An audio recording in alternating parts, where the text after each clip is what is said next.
everyone. Rick Coughlin for Plymouth Canton Community Schools. I am the Technology Integration Specialist here, and I'm going to help you today to log into your student's Google account. That way you can access their Google Drive, see what they're doing in their Google Classroom, and generally monitor your student's Google account. Remember that your student's Google account credentials are found in MyStar, and they look like this, but you have to actually add an @pccsk12.com onto the end of it. So just keep that in mind when you're going to log into your student's account. There are actually several ways that you could do this. I'm going to show you one today. So what I've done is I've opened up a Google Chrome browser. It's generally a good idea to use the Chrome browser when using Google Apps, but you could actually do this in any browser as well.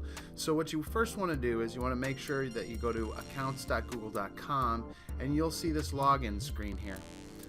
One account, all of Google, sign in with your Google account. Type your student's Google account into this window here and hit next, and then you're going to put in their password and click sign in. And it's really just that simple. It will bring you to this main screen where you'll see some different options in terms of sign-on security, personal info, privacy, account preferences. There's quite a bit to explore here, and you may want to read around and understand what services your child has within the Google Apps for Education platform, or as it's now called, G Suite. To access any of the apps for your child's account, you'll see this, what I like to call the waffle, up at the top right hand corner. It's actually the apps launcher for the Google Apps platform. So if you click on that, you'll see the core apps come up, one of which being Google Drive. And if I click on more, you'll see some of the other apps there. Now I'm getting a little bit of an error here loading some of my apps, and I don't actually see Google Classroom right now. But let's try to go over to Google Drive. So I'll just click on Drive, and what's great about this is that you will now be able to see any of the work that your child is completing and using in Google Drive. So it's a great window into your child's classroom work. And I'm going to click on it again and see if I can get into Classroom. Well, lo and behold, there you go.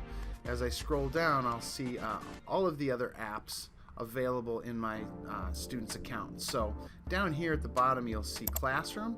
That's Google Classroom, and your child's teacher may or may not have a Google Classroom set up, but it is likely that they do. And right now I can see my child last year, their Google Classroom from last year, and then their Google Classroom from this year. And to get into that classroom, if I want to just see what's going on so far, I can click in and I get right into Google Classroom there. And there's a lot more here that's not within the scope of this tutorial, but I wanted to at least get you in, signed into your child's account, and get you up and running with Google Drive and also accessing Google Classroom. And that's about it. Look out for some other tutorials in the future.